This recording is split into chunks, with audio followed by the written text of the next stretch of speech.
Voting is not the be all to end all. But what is important for our folks to understand is that unfortunately, what we are not doing is using all of our power. Over the last several election cycles, black voter turnout has been down. Look, now we totally understand that because the historic election, the nation's first black president, caused record numbers in 2008 and 2012. Now we're seeing those numbers drop back towards pre-Obama levels. But here's the problem with that. And this is where the percentage of votes that Trump got in 2016 made the difference. When you see black turnout drop, then that actually makes the 8, 10, 12, 14% that he got even more important. We're seeing right now, of course, a lot of these white polls talking about he's going to get 20, 23%. None of the black polls show that.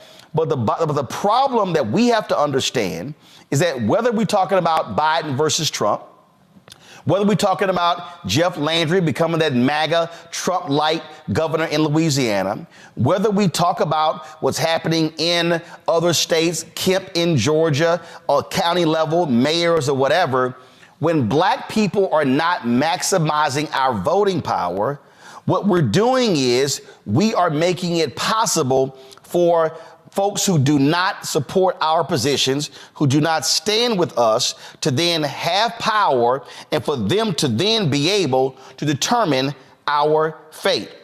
I made that particular point as the elections were going on in Louisiana. Activist Gary Chambers was on the show talking about that. Gary posted this, give me 1 second.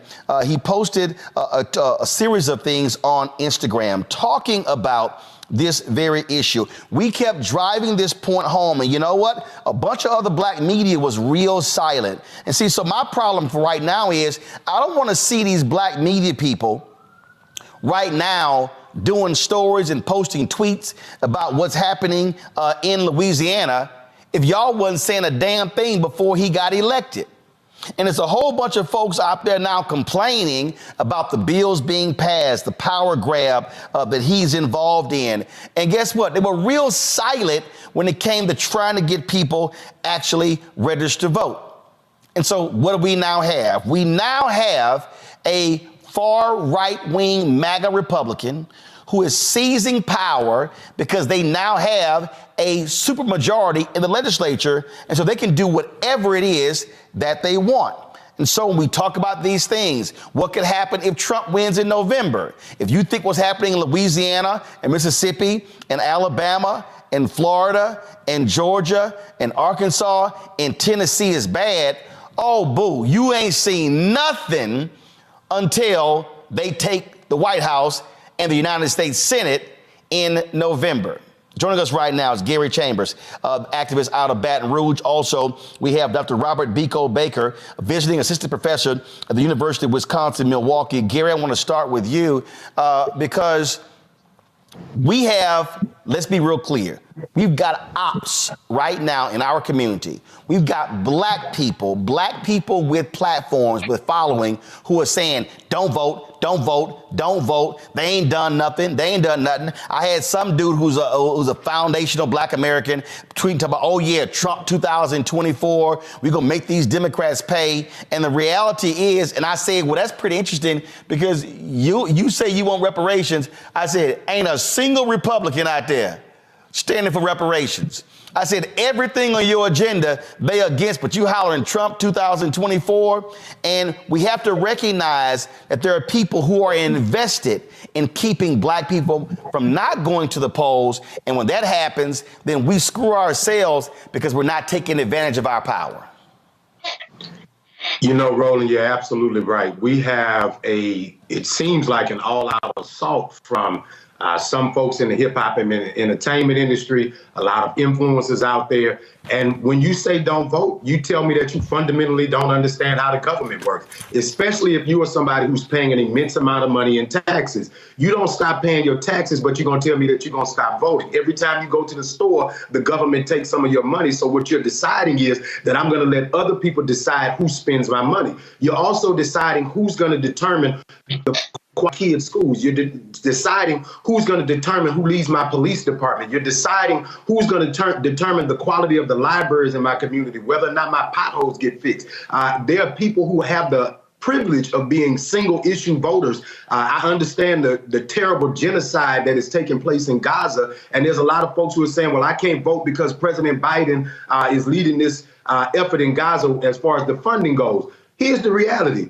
America has never not been bombing other countries. The reality is you just didn't know about it because you weren't tuned into what was taking place with the government that you've been funding. And so now that you're aware, not participating is not the pathway. You can't change the funding if you don't vote for the members of Congress. You can't change the funding if you don't vote for the United States senators. The president of the United States is not the only thing on the ballot, and you're short-sighted, I almost cuss, simple-minded individual if you believe that not voting for the president is hurting anybody other than you. You are hurting yourself when you don't participate in the process because you're allowing your enemies to decide who's at the table, deciding what's on the menu. I have never been in love with the party. I've never been in love with a politician, but I have been in love with black people. Amen. And for me, when I look at civil rights, for me, when I look at voting rights, for me, when I look at black investment in black businesses, when I look at investment in black colleges, in fact, there was some fool on Twitter today, I might find it, who actually put out a tweet with a screen grab of the American Rescue Plan saying, see what happened when we voted, because it showed $2.7 billion going to HBCUs, but $11 billion going to Hispanic serving institutions.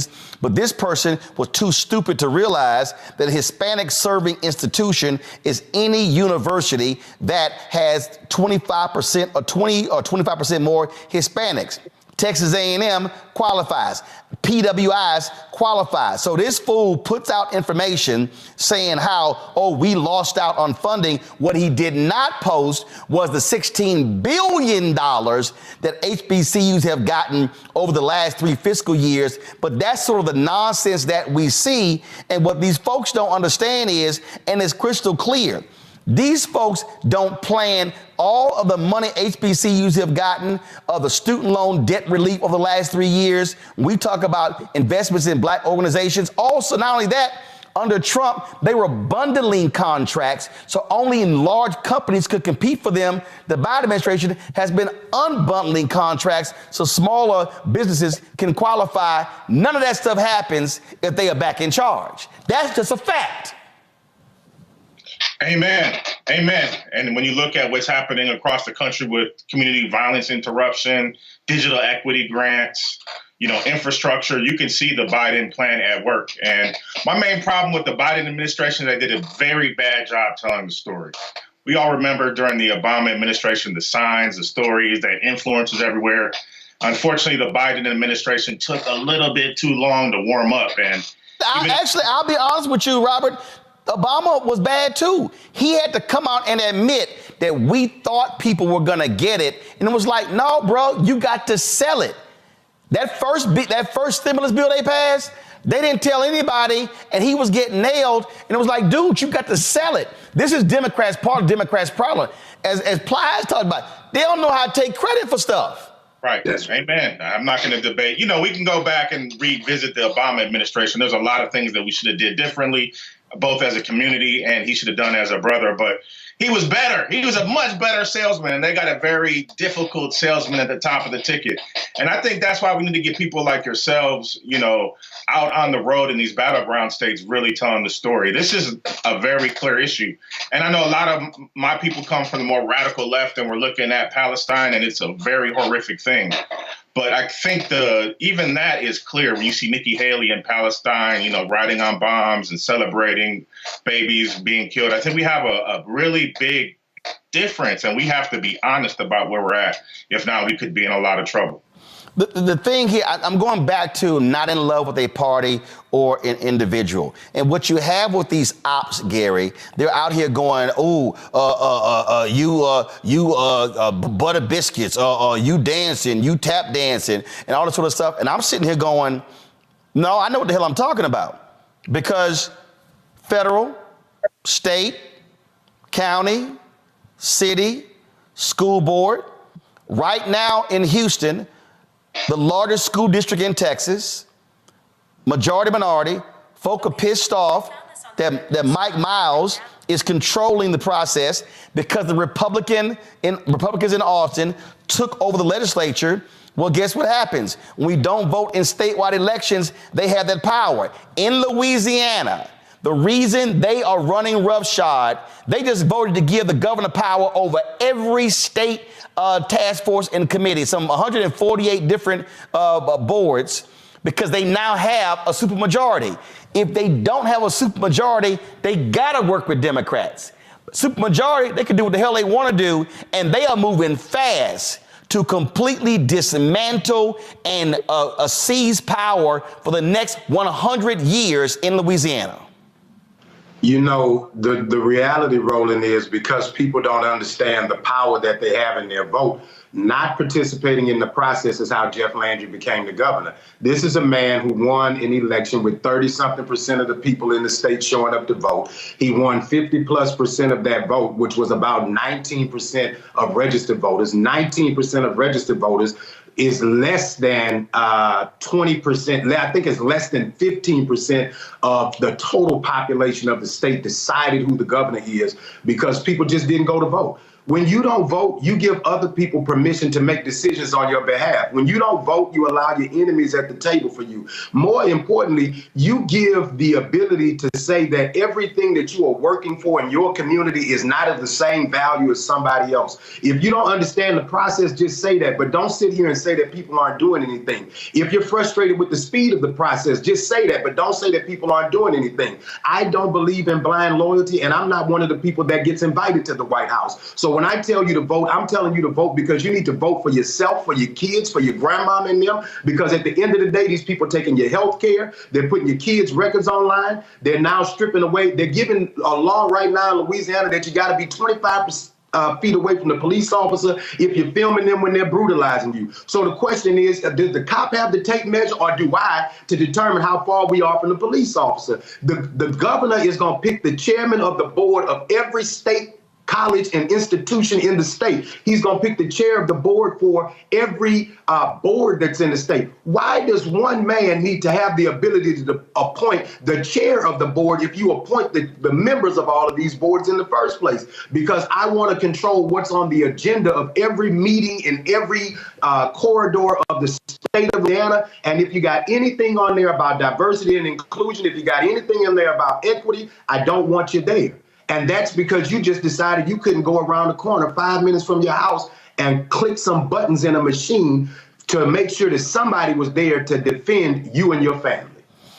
Here's the reason why this really jumped out at me, and that is when I look at various polling. Now, first of all, again, I understand a lot of these polls in terms of how some of these are. And so this was a story that was in the Hill. Share of Black Americans planning to vote drops. And it says fewer Black Americans are certain they will vote in this year's election than in 2020. Only 62% of Black voters say they are absolutely certain they will vote in November, which is a drop from 2020. Now, first of all, this is May. It doesn't mean the number is not going to go up. The issue that I have is, and again, I totally understand people's concerns. I absolutely understand genocide, Israel and Gaza. I totally understand people who say they wanted the George Floyd Justice Act. They wanted voting rights legislation. I understand all of those things. But here's what I also know. Republicans, if they control the House, the Senate, and the White House, every single one of those 5 million Americans who got student loan debt relief, they're going to roll that back. I absolutely know, and it's guaranteed, Donald Trump has already said, y'all find me the soundbite, he has already said, oh, we're going to let cops do their jobs. We're going to grant them blanket immunity. That's going to happen. You have right now 10 patterns and practices investigations, Robert, with the Department of Justice against police departments. They have been putting prison wardens, jailers, corrections officers in prison for brutalizing inmates, many of them African American. They have been shutting down banks and others, redlining black communities. None of those things will happen under a Trump Republican Department of Justice. And so if you're thinking about sitting on the couch, better understand you're going to be real pissed off when another black man gets shot and killed by a cop and you don't have a federal investigation. You're going to be real pissed off when funding dries up for HBCUs. And then you're going to be like a lot of the black folks in Louisiana complaining on social media when they could have did something about it. Man, I gotta say amen again twice in the same episode. And so, yesterday I was watching your old network, and Brother Tim Scott was on there talking about jobs and justice, and he was saying justice, getting rid of the FBI and Department of Justice, and it's mind blowing in the context of Shelby versus Holder and their gutting of the Voting Rights Act and what they've done to make it harder for people all across the country. Now, if all this is going on and they didn't make it harder and they didn't have these tapes of Donald Trump saying the N-word, hey, maybe the Republicans would be a good opportunity for us, but it's not. We're being pandered to, we're being lied to. And unfortunately, the algorithms, Facebook and Instagram, they're lifting up people like Woe Vicky or King Garcia or academics, these bloggers who have absolutely no, relevance in the political sphere, and they're making their messages hit our youth. And so they're being confused. And even my own son, who's pretty smart, yesterday I said, you see, they got Trump. And he said, all politicians are like that. And that's unfortunate, and because our people have so much misinformation. And so hopefully we can do more to get your voice amplified in the battleground states. Niambe, this is a piece from the Brookings Institution. It says here, new voter turnout data from 2022 shows some surprises, including lower turnout for youth, women, and black Americans in some states. Robert is right there in Milwaukee. Here's a fact. 50,000 fewer people voted in Milwaukee in 2022 than 2018. If those 50,000 people in Milwaukee vote, and we know typically how they vote there, Mandela Barnes is a United States Senator and not MAGA Ron Johnson. Now, I've been real clear. Mandela Barnes ain't been happy with me. His campaign should have done more. His campaign didn't do what they were supposed to do. But what I'm saying to black folks in Milwaukee, we can't wait on somebody's campaign. The fact of the matter is, black folks in Milwaukee would have been better served with a Mandela Barnes as a U.S. Senator than a Ron Johnson as a United States Senator, because he was one of the January 6th co-conspirators. Mm-hmm. And I think you and your guests have been exactly right, Roland. This idea that we have to be in love with candidates or parties, we need to make practical choices, and we are all constrained, because the truth of the matter is, whether those 50,000 people show up or not, somebody is going to win this election. And to your point, it's probably not the person you want. And it makes me think of what Jesse Jackson said when he ran in '84, when he was at Tinley Baptist in Philadelphia. He said Ronald Reagan won by the margin of despair. And I think we're seeing something similar happening, not just in Milwaukee. You can think about the Miamis, the Atlantas, the Durhams, the DCs, all of these places where you have people who are disaffected. And like you said, I get the frustration, but politics in and of itself is meant to frustrate. It's not supposed to change quickly. That's the point. But when you think about everything that is at stake, we have to be real clear. We got to make the best decisions we can with the limited options we have. The options aren't going to change. The political system isn't going to change. And keeping our votes to ourselves just might mean we won't have a vote the next time, because these people are very clear about what they're trying to do. They've already done it in some places, but they're going to do it in other places. They are trying to destroy our communities.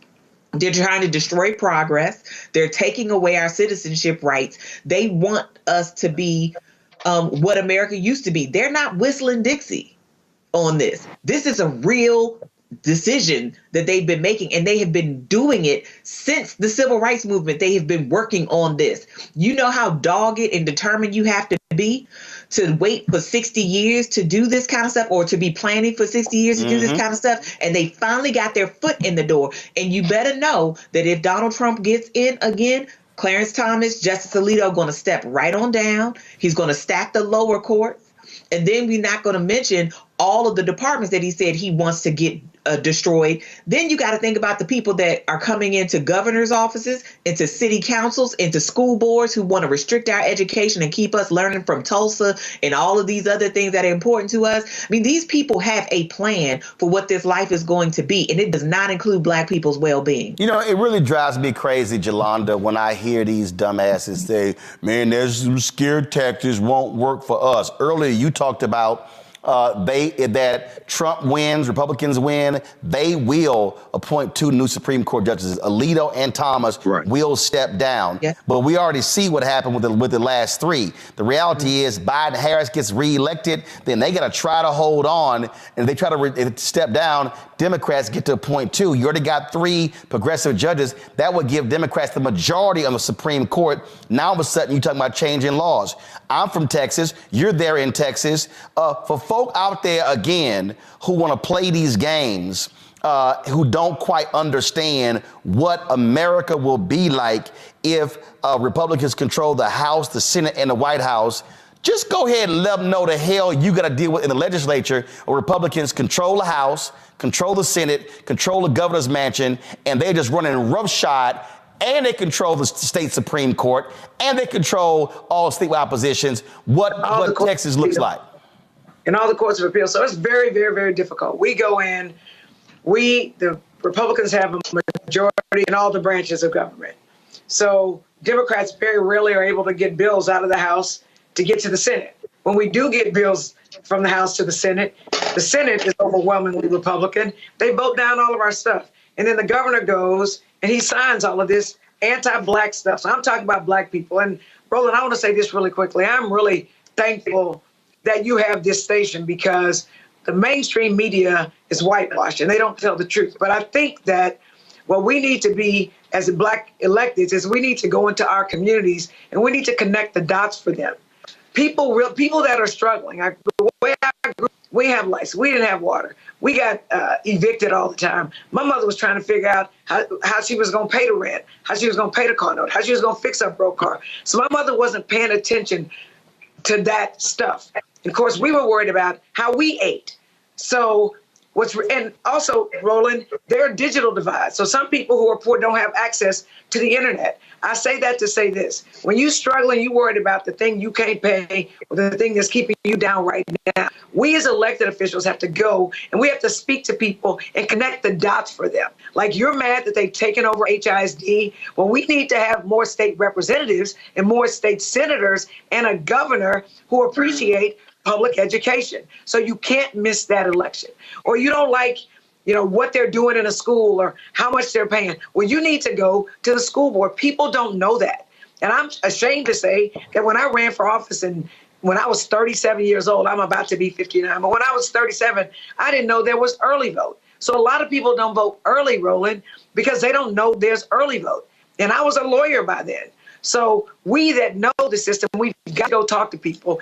And we also need for local electeds to go and talk to the people because they're around us. But one thing I'll say, and let me be clear, I'm a Democrat and I'm voting Democratic, but I'm challenging the Democratic Party in Harris County and in Texas to do better by Black people. You were the only media initially who followed that the Harris County Democratic Party, led by white men, were trying to remove Black women from the ballot who are running for judge. So we can't get media to cover these stories. They don't want to do that. We've got the same problem here with Pride.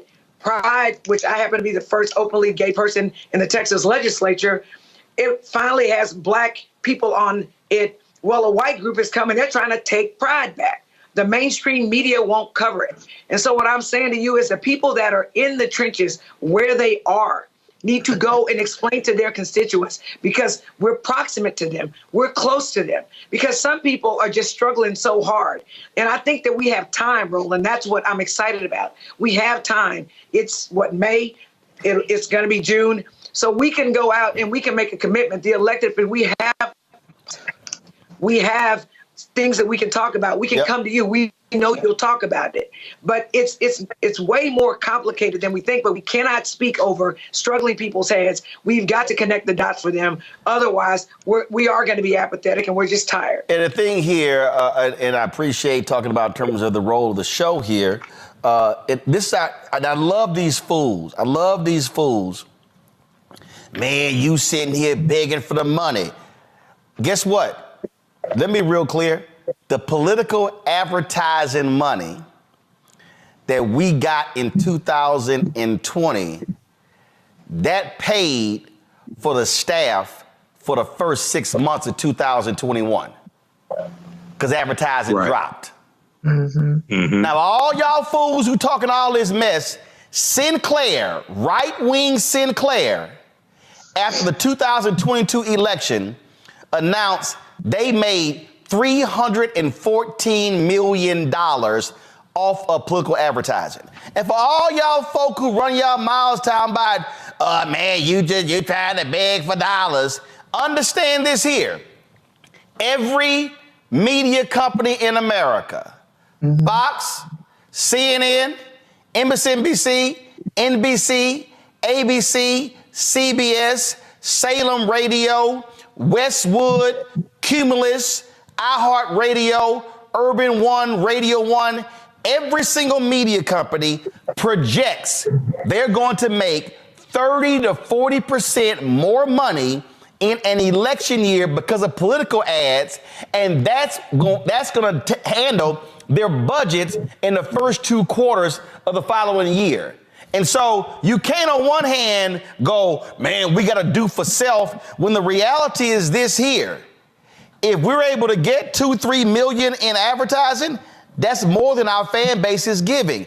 And that keeps me from having to keep begging folk to give, because they should be advertising on this platform just like they do on all the other networks. We talked about connecting the dots, and that's what all this is about. Rob, I'm gonna come back to you before I go to Michael. Here's the thing, and for the folk who don't understand, Robert, you're there in Milwaukee. Who is more likely to meet with and communicate with black people in Milwaukee? Would it have been a Senator Mandela Barnes and his staff, or Ron Johnson and his staff? I mean, that's a no-brainer. You know, salute to Mandela Barnes, and you have me on right after the election, and I have my own problems with the way he ran his campaign, but that's a no-brainer. Mandela is still out in the community, and I just saw him at an event with Vice President Kamala Harris, and he was there smiling and shaking hands, so that's a no-brainer. Well, no. So the reason I'm asking the question, because part of this thing that I need people to understand is that a lot of the issue with politics, Michael, is access. One, can you even get them on the phone? Two, can you even get a meeting? Three, can you get a meeting to make demands? It's one thing to say, we want this. It's something else when they don't even return your phone calls, right? You just had a runoff in Texas. Dan Phelan, who's the Speaker of the House, got reelected. The Republicans said the only reason he won the runoff because Democrats crossed over. It doesn't matter if he went, they are his constituents. But the way Republicans operate, we don't even talk to Democrats. So I'm trying to tell our folk, this is why we can understand who's in power. Yeah. And that last word that you mentioned, Roland, is key: power. And this is what I've explained a number of times on this show.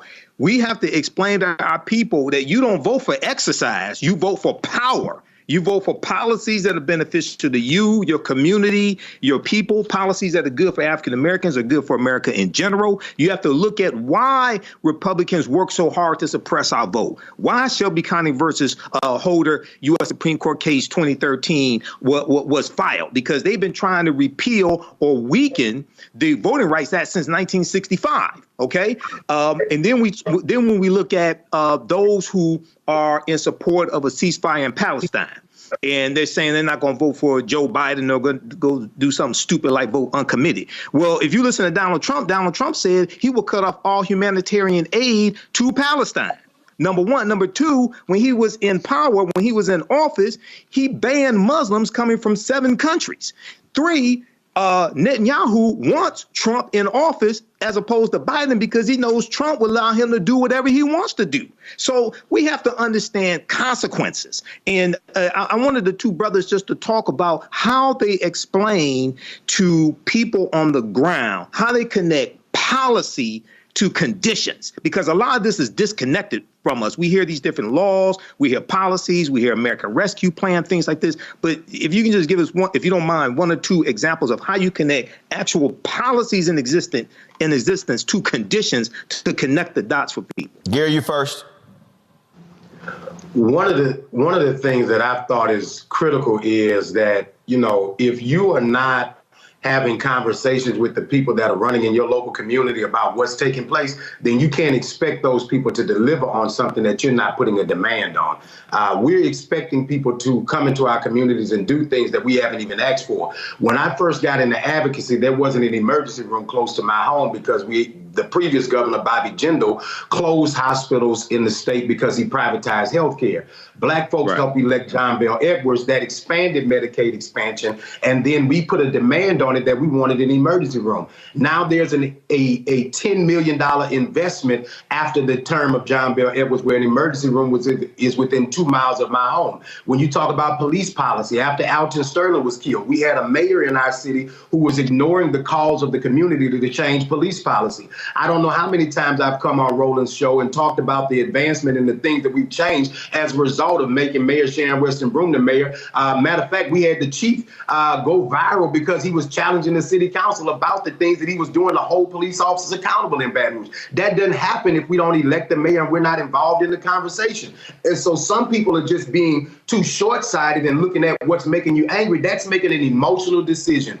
Voting is a business decision. This is a business decision. Every day we go in the ballot box and vote, that's to do business on behalf of our community, business on behalf of our family, and business on behalf of the future generations that cannot vote right now because there were people who went and voted so that we could have the liberties that we have today. There's a quote that my grandfather used to talk about, strong men make good times, strong men make good times, and good times make weak men make bad times. Too many people are being weak in their decision making, and we are producing bad times for the future of our children if we're not doing our responsibility and showing up. Robert, the thing that is jumping out at me again as we're having this conversation, and again, I love it when the haters start talking, because my parents are watching. So I had the opportunity as somebody who was 8, 9, 10, 11, 12, 13, all the way up to now I'm 55, to be able to see two folk who never went to college, two folk who never made more than $50,000 combined, work with others to create a neighborhood civic club in Clinton Park in Houston. And I watched as these folk, a handful of people, most of them, none of them went to school, went to college, talk about what they wanted in their neighborhood. But here's what they had to then do. They had to then go, okay, well, if we want some overgrown lots cut, and we want some crack houses, abandoned crack houses torn down, that's government. We got to go to government to get it done. Then they were like, well, you know what? We need some new sewer systems and sidewalks and street lights and the park refurbished. That's government. That took place through a bond election. They were concerned about security in the neighborhood. So what did they do? They said they went and met with the police commander. They didn't go yell to the city council person. Who was the commander over the area where we lived and knew him on a first name basis? I remember there was a little young white cop. My brother, he was at Texas A&M. He was a freshman. I was a senior at Jack Yates High School. And they stopped by our house from a choir event in Beaumont, and they were lining the street. Well, the cop decided to come down, blaring his horn, tell them to move their cars, said a fire truck couldn't get down. It was crazy. So my dad was pissed off. And they called the commander. I need everybody listening. Call the commander and had that cop come back to our house to apologize. That doesn't happen if you don't understand how government works. Now, imagine if my parents didn't vote. Imagine if the folk in the neighborhood club didn't vote. Ain't nobody taking their phone calls. Ain't nobody listening to them. And so part of the point about mobilizing and organizing is when a group of folks show up at your office and you have organized a civic club, the first thing a politician, city councilman, school board member, state representative, state senator, governor, member of Congress, U.S. senator, the first thing they think is these folk vote. And when voters show up, they get responses. But when all folk do is whine, complain, and never show up, that's when they ignore you. Man, what you're talking about, sir, is Black power, and we're living on the shoulders of giants. And unfortunately, many of us have integrated into this burning house and really have given up our Blackness. And what that does is allows us to be politically weak. So that because we don't have an agenda, and so many young people, what we're really talking about is a young thing, because the ops are in the young people's ear on social media so much. It's coming through so many channels, and I feel bad for them. But we're living on the shoulders of giants. And if our elders fought for this, why would we even think about giving it up? Because some guy went to prison? That's sort of insane. And I don't think that young people really think like that. They're funny, they're ironic. Unfortunately, we have to put our arms around our babies and really raise them up, because if not, they are going to be deciding a future that they don't want. Robert Biko Baker, I appreciate it, brother. Hopefully, we will get the resources needed, and I hope to bring the show to Milwaukee to broadcast from there, to do a town hall. Trust me, it's on my list. My goal is to go to Milwaukee, is to go to places in Michigan, go to places in North Carolina, go to places in Georgia, because to convene, do the show, but to have these mini town halls, if you will, hearing from the people, because I keep telling everybody, and this ain't hating against nobody, ain't no other Black-owned media outlet doing this. Come on now, we need you. Just let folks know that. So, Robert, I appreciate it. Thank you so very much. Niambe, I want to go back to you. This is the thing. Gary, stay right there. Niambe, the thing why this is so important is because I believe, and I have said this numerous times, I've said this to the Biden campaign, I've said this to Senator Chuck Schumer, I've said to all these folk, that and I said this last year. First of all, I said that Biden-Harris should have started re-election the day after the inauguration. That was one. Absolutely. So I think they started too damn late. Two, I said that beginning in January, they should have been doing this, going to these cities and having different surrogates, and not just them, having Black mayors, Randall Woodford in Birmingham, having Mayor Andre Dickens in Atlanta, having the mayor of Arkansas, having the former mayor Sylvester Turner in Houston. They should be doing these conversations in these towns. Again, inviting someone like us in to live stream that and answering people's questions. If people say, well, I don't know what they've done on this, boom, we got the answer for you. What about this? And because I believe that January to August was what I call the education and informative stage.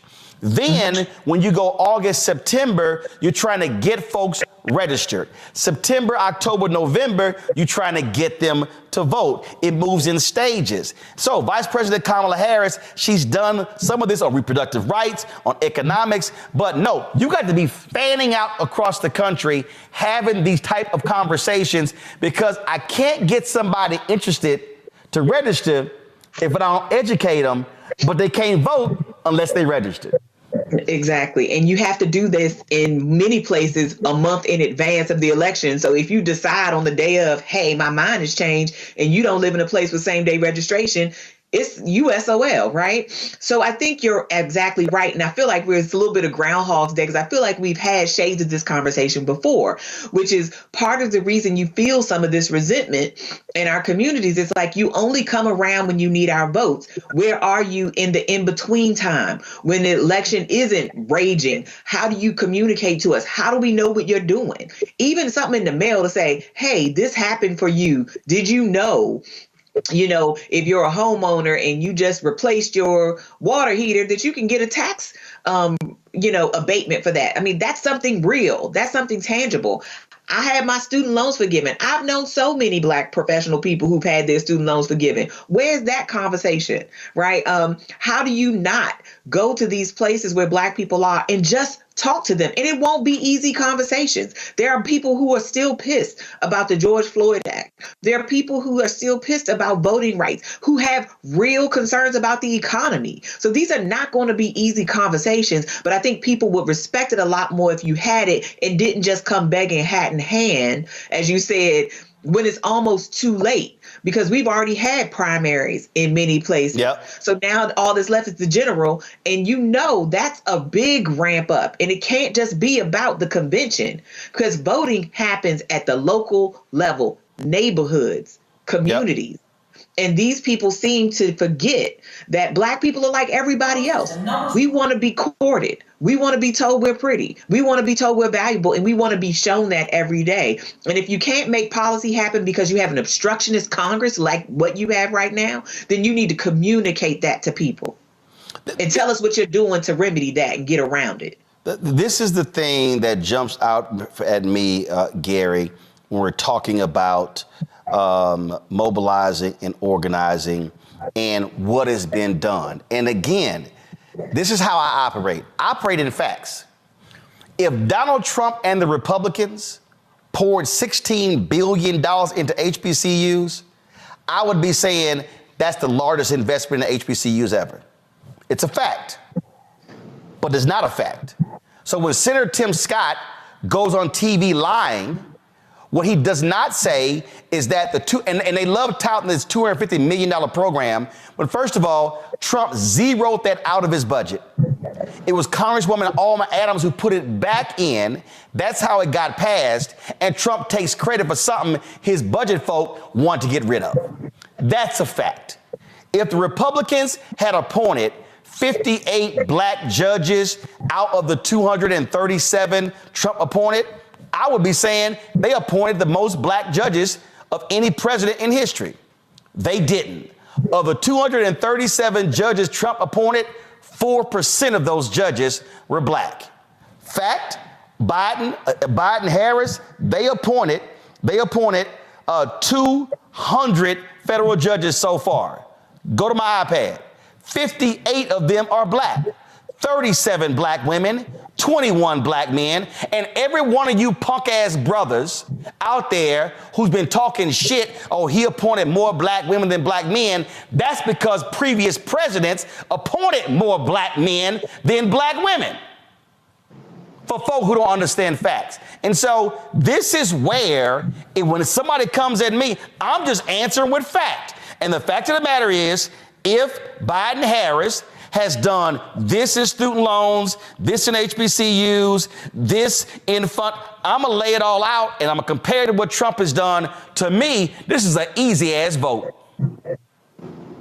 It's not difficult at all. You know, you don't have to be a chief spokesperson for Joe Biden to do what's in your best interest. And I think that, you know, there's a host of things that we can complain about with the Biden administration, but we also have to be honest. When you look at the stabilization of what he did after COVID, because Donald Trump left us in a mess while a bunch of your grandmothers were sick or dead as a result of COVID and the pandemic, when you look at the ability to pass the infrastructure plan, the reality is government is like a big boat, not a speed ship, not a speedboat.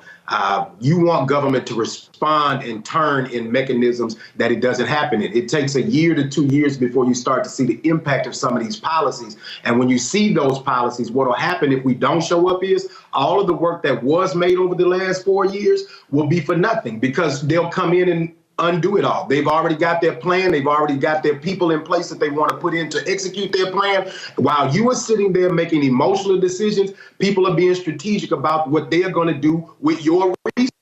So the question really is, are you going to do what is in your best interest, or are you going to make an emotional decision? Joe's old, Joe's slow, Joe doesn't communicate as well you'd like him to communicate. Joe is funding the genocide. We know all of these things. Donald Trump is worse every day of the week.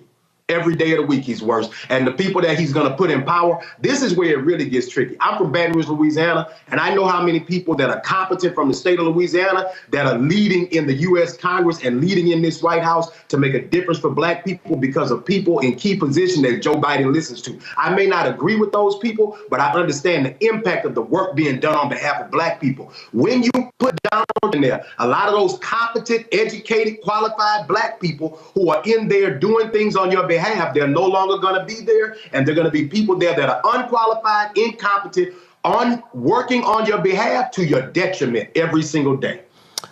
Joining us right now is Khadida Kenner. She is founding CEO of the New Pennsylvania Project. Khadida, here's what's very interesting. I had seen some of these clueless damn rappers talk about, man, the hood said our pockets were full when Trump was president. Look about them stimmy checks. Henry, go to my iPad. This right here is what is called the American Rescue Plan. It was passed under President Biden. And look at this here. When it goes, here's the help with the American Rescue Plan. I need help finding a vaccine. I need help getting health care coverage. I need help buying food. I have kids. I need help with rent. I lost my job. I need help getting a rescue payment. I want to offer my employees paid off for vaccines. My small business needs help. Oh, I'm sorry. Did somebody actually say stimulus checks? Does anybody remember under Biden-Harris $1,400 checks that actually went out to folks? The problem is, Khadida, he didn't put his name on the checks like Trump did because he wasn't trying to be so narcissistic and taking credit. And so again, these folks are running out here, first of all, forgetting we were in a 100-year pandemic where they were providing insurance, things along those lines. And all these folks who think these checks are going to start flowing if Trump gets back, Project 2025, they plan on cutting everything. And all y'all folks out there who are pissed off that your taxes are higher, that was a part of the Trump tax cut where your taxes went up in 2024, 2025, and they want to make the Trump tax cuts for the rich permanent next year. Absolutely. And that's what we're dealing with right now, is overcoming the misinformation and the disinformation. I can't tell you how many people we're coming across here in Pennsylvania on the ground who have no idea who was actually responsible for these pandemic checks. And as you mentioned, because his name was written in the letter that came enclosed with the check, multiple people believe that it was Donald Trump that was responsible for these pandemic checks. And so we are spending so much time on the ground right now trying to overcome the misinformation and the disinformation. We can't get to the prime purpose of our work, which is to do voter registration here in Pennsylvania and turn out Black folks to vote. We have to overcome the misinformation that is keeping folks from wanting to be registered to vote. And I'm here to tell you today, as an organization that has registered 40,000 Pennsylvanians to vote in the last 2 years, we have people who are registering to vote who choose not to be aligned with any political party because they're not sure of who does what and when. Last year, it was 17% of the folks we were registering to vote registered as unaligned, not choosing to belong to the Democrats or the Republicans. This year, that number has gone up 11 points to 28% of those we are registering here in Pennsylvania choosing to be unaligned from political parties, and mostly because they don't know who the Democrat is, who the Republican is. Civics have been taken from out of their public school systems. And so we're having to provide all of the civic education on the ground. At the same time, we're trying to get folks registered to vote and turn them out. And again, for all the folk who sitting there saying, man, you sitting there caping, no, I'm stating facts. These right here, what I'm about to read, are actual facts that were in the American Rescue Plan put forth by Biden-Harris. American Rescue Plan increased the earned income tax credit from $543 to $1,502. That's almost $1,000. Also, those with children, they increased the child tax credit from $2,000 per child to $3,000 per child for children over the age of 6 and $3,600 for children under the age of 6. And they raised the age limit from 16 to 17. The plan also made more people eligible and increased the total credit to $4,000 for one qualifying individual and $8,000 for 2 more. Oh, remember the unemployment insurance? Republicans, remember Lindsey Graham? They stopped increasing unemployment insurance in South Carolina. The American Rescue Plan extended unemployment benefits until September 6th with a weekly supplement benefit of $300 on top of the regular $400. And the first $10,200 of unemployment benefits were tax-free for people with incomes less than $150,000. Kadita, the last point is this here. John Hope Bryan was on our show. He also reminded people the earned income tax credit is retroactive. So if you forgot to actually get it, you can go back and get it applied to your taxes. None of that happened because of Republicans. So for the folk who say, man, our pockets have been empty with Biden, y'all sure wasn't hell complaining about that money. Absolutely, they were not. And there's so much more that this administration has done. If you think about the last 30 years, this administration has helped to put forward more Black entrepreneurs than any other administration in the last 3 decades. There's 2.6 million more jobs for Black folks in this time. And so if we are trying to actually, as the previous speaker mentioned, this is voting is a business decision. This is absolutely a business decision for you and your family. And if you are trying to put more money in your pockets and not allow for your tax dollars to go to the rich and those who are highly favored by the Republican Party, then you need to make sure that you are casting your ballot this November or before, if you can do that. This is the last round of questions and answers before I got to go to my final guest. So, Jolanda, I'm going to go to you first.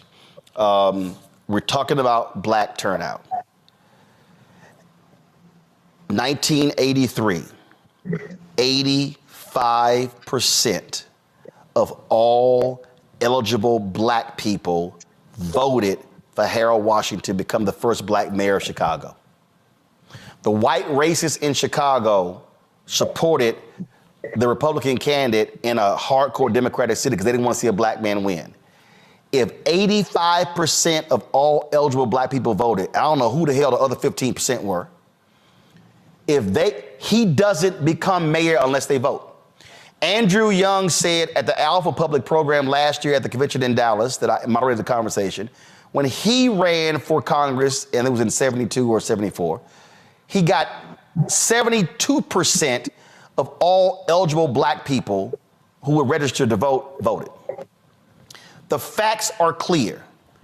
If Black people vote at least 65, but let's say 70. If we vote 65 to 70% of our capacity, we can sweep elections. Because if they're going to be voting here and we vote here, that additional 20, 30, 50, 75, 100,000 votes, that's the difference between winning and losing. And so literally, the power is in the hands of Black people. Somebody on Twitter got mad. I said yesterday, I don't care what white folks gonna do, Latinos gonna do, white women gonna do. What I'm saying to Black people, if we literally use that ballot and vote our capacity, we can sweep races, whoever we want to win. Absolutely. Here, Black people are the Democrats that determine who wins. So they determine which white person wins and which Hispanic person wins. People just don't understand that. And as I've said before, the world is run by those who show up. So it could be a city with 1 million people. If 500 people show up, then the majority of those people are going to decide what happens to us with the 1 million. And there's a reason why they are, the powers that be, Donald Trumps of the world, are suppressing our vote. And I will say this is Black people. You hear people talking about all the time trying to get Black people the right to vote if they lose it when they get elected. Here in Texas, if you are a convicted felon like Donald Trump, you literally do not have the right to vote. And if you are on paper, you do not have the right to vote. So in Texas, Donald Trump, if he lived in Texas, couldn't even vote for himself. And then you can't get a job. You can't get an apartment. You don't qualify for certain things. I don't think that we should let Donald Trump be able to do what we can't do. If we go to apply for a job and we have a felony on our record, if we go apply for an apartment and we have a felony on our record, we don't get stuff. So we need to try to do to Donald Trump what the system does to us, because that is what it was designed to do. But Black people, we have the power. But I'm going to say this again, Roland. We've got to connect for people. Yes. People just don't know. They don't know Absolutely. that government are the ones who put the sidewalk around Kelly Courts, you know, in Houston, which is a North Side Section 8 place. They don't understand that they put lights in Law Park in Sunnyside where they were dumping dead bodies and crime was taking place. They don't understand that. They don't understand like your parents did in Clinton Park. But I will tell you, politicians pay attention to two things. The first thing they pay attention to is people with money.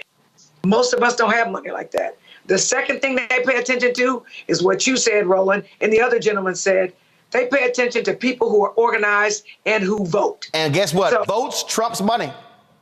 Absolutely. you know what? You're right. You know what? Because I will say this. People can contribute a lot to your campaign, but they can't vote for you. And I was literally talking to Representative Allen, and we're both representatives, and we're talking about people that had a whole bunch of money, like more money than us. And you know what we do? I literally went to Isaac Elementary School yesterday. I was the only elected official that showed up myself because they want extracurricular activities. They want a performing arts center. And they were so thankful that I showed up and that I listened to what they want. And I told them, I will try to help you get this performing arts center. Yep. That's what we have to do. So now they've connected this elected official to, oh, we can get a performing arts center and we can learn ballet. There you go. Very simple things, right? And there That's you go. what we got to do. And for everybody who's watching in Texas, before I let Yolanda go to my iPad, Henry. Folks, Texas has the largest number of eligible Black voters in America at 2.9 million. 2.9 million. That's eligible Black voters. I didn't say Black population. That's eligible Black voters. So, folks, if you do the math, and you talk about if you have 70% of Black people in Texas, that's 2 million votes alone. 2.9. No, that's 2.9 million. I said, but if we vote at 70% of our capacity. Okay. Yeah. Now, okay. here's the whole deal, y'all. Here's the whole deal. Let me see here. Ted Cruz, Beto ran against Cruz, Ted Cruz. and he ran against Abbott as well. Yeah, Ted Cruz beats Beto. I just want to see the vote total. Hold on one second. Vote total. So right here, the vote total was Cruz 4.2 million, Beto 4 million. If we voted at 7% of our capacity, we alone deliver half of the votes needed to win. But guess what? Makes it harder if we vote at 30%. 40%. That's how the game changes. Representative Jelana Jones, I appreciate it. Michael, your final comment. This is a fantastic conversation. You talked about the American Rescue Plan. Roland, two quick things. Number one, no Republicans in the House or the Senate voted for the American Rescue Plan. We have to drive home that point. The only reason why that got passed is because of Democrats. One, two, Vice President Kamala Harris was the tie-breaking vote in this. It was 50-50. She was the tie-breaking vote. So all these people out here saying Vice President Kamala Harris hasn't done anything, the reason why you got those $1,400 stimulus checks plus was because of that Black woman. Call her whatever you want to, but that's why you got them. And you're at whitehouse.gov, Roland. Fantastic website. Everybody look at, and Roland, if you could bring this up quickly, the Biden-Harris administration advances equity and opportunity for Black Americans and communities across the country. I refer to that oftentimes. That's a 36-page document at whitehouse.gov that breaks down category by category how the policies of the Biden-Harris administration are helping the African-American community. Republicans overwhelmingly voted against these policies or are against them and will reverse them if they get back control of the White House, the Senate, and keep control of the House of Representatives. Elections have consequences. Michael, we appreciate it. Thanks a lot, Niambi. No, I was going to say, you were talking about what Black people voting at their capacity can do. I mean, we see Wes Moore in Maryland, right? I mean, he's the only Black governor currently serving. Maryland, 1 in 3 voters in the state of Maryland is Black, right? And it was because 80% of the Black vote said that they were going to turn. Wes Moore and did, because only about half of white voters were going to turn out for him. So it actually does matter. And it particularly matters at the margins. Like when you show in Texas, you're talking about a few 100,000 votes, which seems like a lot, but it's really not. So we're not talking about massive blowouts in a lot of these cases. We're talking about thousands of votes, in some cases handfuls, as we saw in the presidential election. So, I mean, I think part of the issue we have, again, I go back to Jesse Jackson, is that you had people not mobilized and people who were left kind of out of the equation. And then when you looked up, it's like, we need those people. We waited too late. And then the election is over. Absolutely. Well, appreciate it. Let me now go to, let's see here, Kanita. A lot of election deniers that are currently sitting in our state legislatures. And that is something that we should all be considering in this moment. I look at the Black vote here in Pennsylvania in 2022 and the rate in which we showed up to the polls to ensure that we have our first Black woman Speaker of the House in our state legislature. Also ensure we have a Black man as our lieutenant governor. And so the power of the Black vote can do incredible things if we come out in record numbers. In Pennsylvania, we need to come out at the 70% number that you mentioned. Roland, we were 67% in 2020. And so we need to make sure that we vote at more record numbers here, and the youth must come out and cast a ballot. And unfortunately, if you have 4 grandchildren, the likelihood is only one of those 4 are registered to vote. So let's get the children involved, let's get the young folks involved, and let's get everybody to the polls. Absolutely. Closes out, Gary. I live in the 50th ranked state in the nation, and it is the second blackest state in America. When I ran for Congress, 18% of the population showed up in the second congressional district here in Louisiana, which at the time was the only Black congressional district. Because Black folks thought we're going to get a second Black congressional district rooted out of Baton Rouge, which gives us another seat in Congress for somebody to go and fight for millions of dollars for the people of Louisiana. There are other states that are getting more representation. That is going to be transformative for your community, only if you vote, though. It doesn't happen because of osmosis. It doesn't happen because we hope it gets better, because we pray it gets better. Faith without works is dead, and faith ain't foolish. If you ain't getting off your tail and go do something, it's not going to happen. And for those of us who sacrifice from our families and go out there and do this work every day, you spit in our faces when you tell us you're not going to vote, because we sacrifice every day and go out here and do this work. And so if you appreciate the work that I do, if you appreciate the work that Roland does, if you appreciate the voices that you've heard and the things that we are consistently doing to advocate, don't spit in our face and tell us that you're not going to participate, because too many of us are out here every day doing things we don't have to do on your behalf for all of us. And all you got to do is go around the corner and cast a ballot. Do your part so that we can all do better. Absolutely. So just trying to let folk know, again, let me be very clear. What everybody here has said, this ain't about a party. This is not about an individual. This is not about who I'm in love with. This is not about somebody that excites me. This is not about somebody that gets me energized. This is about us. When you cast a ballot, you ain't just voting for you. You voting for your sons and daughters, your nieces and your nephews, your cousins, your aunts and your uncles, your mama and your daddy, your grandparents, your friends, sorority sisters, fraternity brothers, church members. That's who you voting for. This is not a moment. And we've had now 4 consecutive elections, actually 5. We can go back to every election since 2012, and we have seen the Black turnout drop. We've seen it drop. We see the numbers where voters 65 and older who are Black, they say, oh, we voting. We see voters 55 to 64 saying, yeah, we gonna vote. But then when you go below 54, I don't know. I'm gonna stay on the couch. Yeah, I ain't feeling it.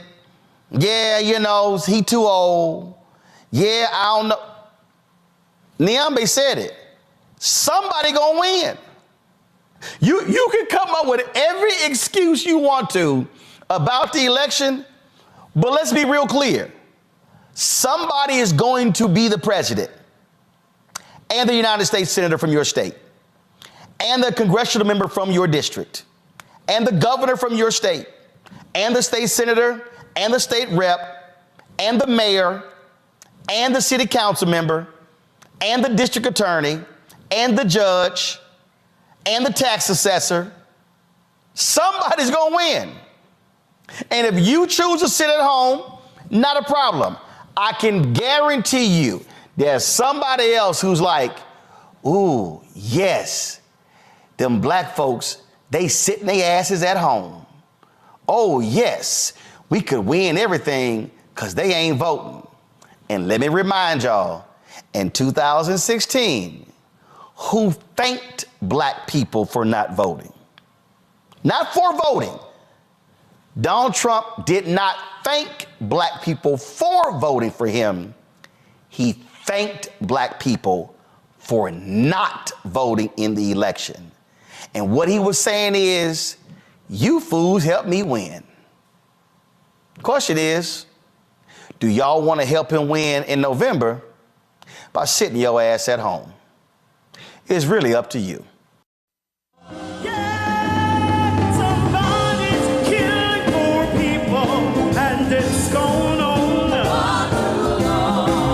When COVID happened, poor people were dying at a rate already of 800 people a day. Before COVID, if you went to a funeral every single day, it would take you 600 years to attend all the funerals of the people who will die from the ravages of policy violence, poverty, and low wages in America in just 1 year. It would take you 2 years and 19 days to go to all of the funerals of the people that will die today, and oftentimes silence. Nobody talks about this political genocide, but we are determined today to remember their death and be a resurrection of voting power and voice power like never before.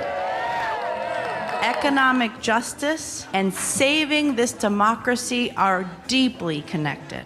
We, as a nation, must listen to the demands of the poor, who are pushing and will continue to push political candidates and elected leaders to lift from the bottom so that everybody can rise. We are the poor, the marginalized, and the underpaid. And we are taking one step forward to say that everybody has a right to live. Poverty is not the fault of those who are impoverished. It is caused by those who make the policy. There are over 135 million poor and low-wage, low-income people in this nation.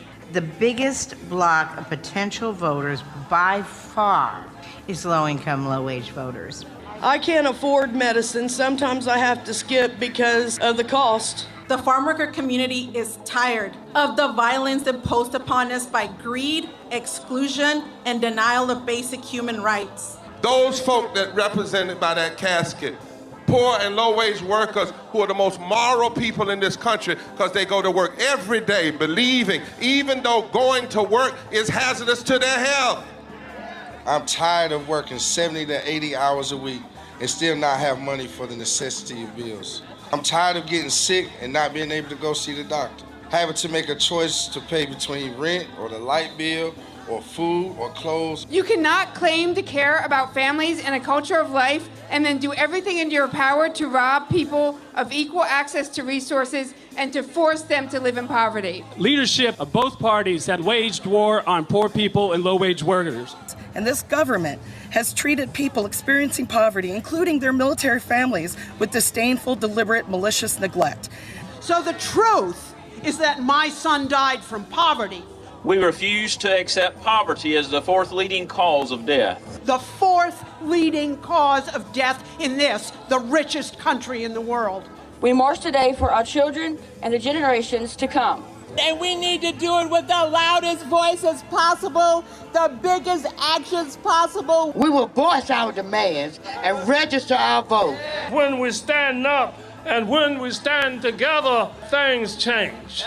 There is the electorate that is, and then there is the electorate that should be. 34 million eligible poor and low-income voters did not vote in 2016. If just 20% of those voters in swing states were mobilized around an agenda, they could change the political outcome of every election.